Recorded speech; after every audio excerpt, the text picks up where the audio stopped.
Welcome back to LimQ Plus, everyone. On this channel, I'm 100%ing Breath of the Wild by a bit every day until the sequel Tears of the Kingdom comes out. Today, that's in 146 days. Recently, I've been getting a lot of questions on my stream from people that are either playing Breath of the Wild for the first time or are replaying it.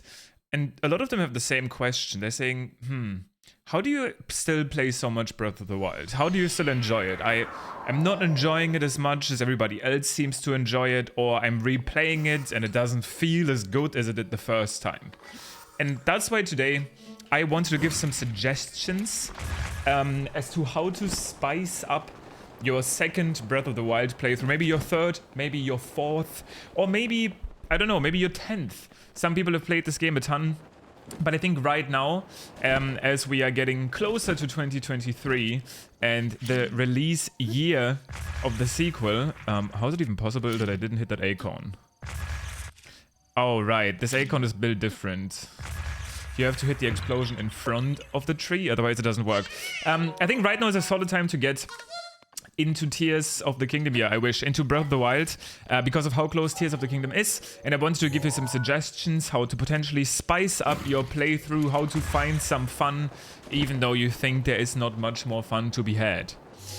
My number one suggestion is to learn speedrunning tricks, and that might sound like, oh yeah, sure, just learn speedrunning tricks, but they're so incredibly hard. No, aren't they frame perfect, incredible tricks? These wind bombs look crazy.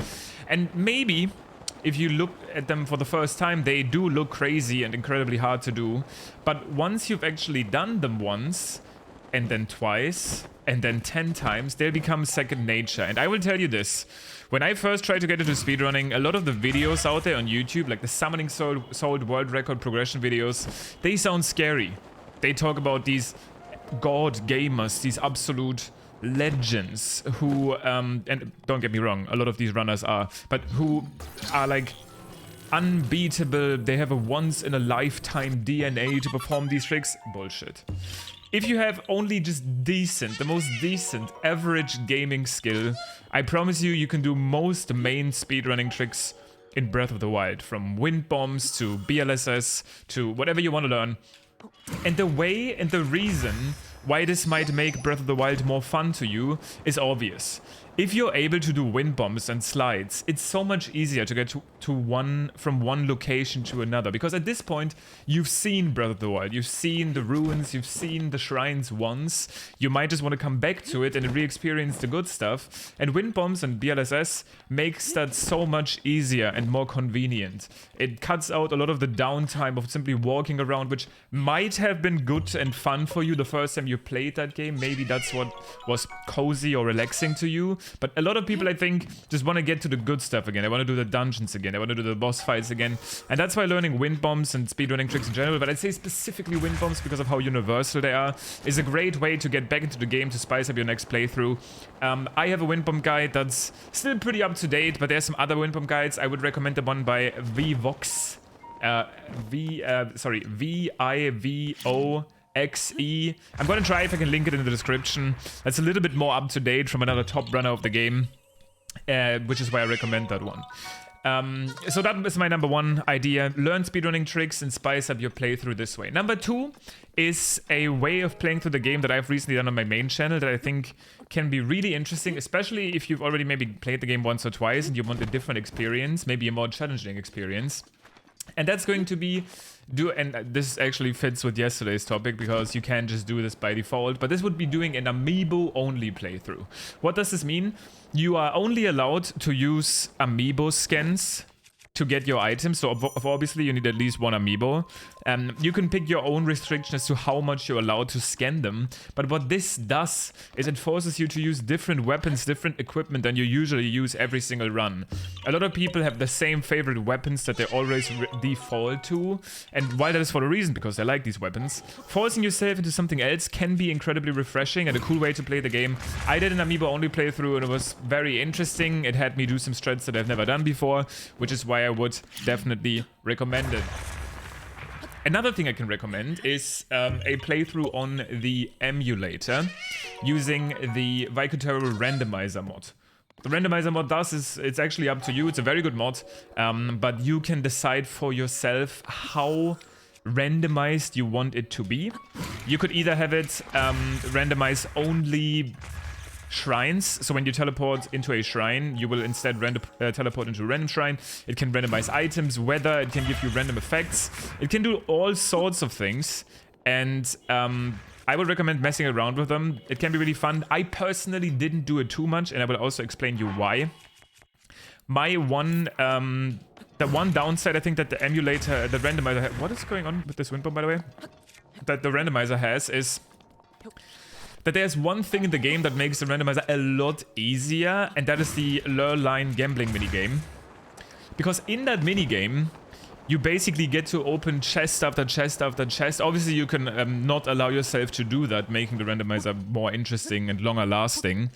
Because otherwise, you can just spam open these chests and eventually get all the items you need simply from just RNG, right? And that can be a little bit, it can take the fun out of it, which is why I wanted to say this when recommending the randomizer. Also, I just looked at my Korok count and goddamn, I have 200 Koroks already. I mean, that's like much more than I expected. But I mean, we'll take those.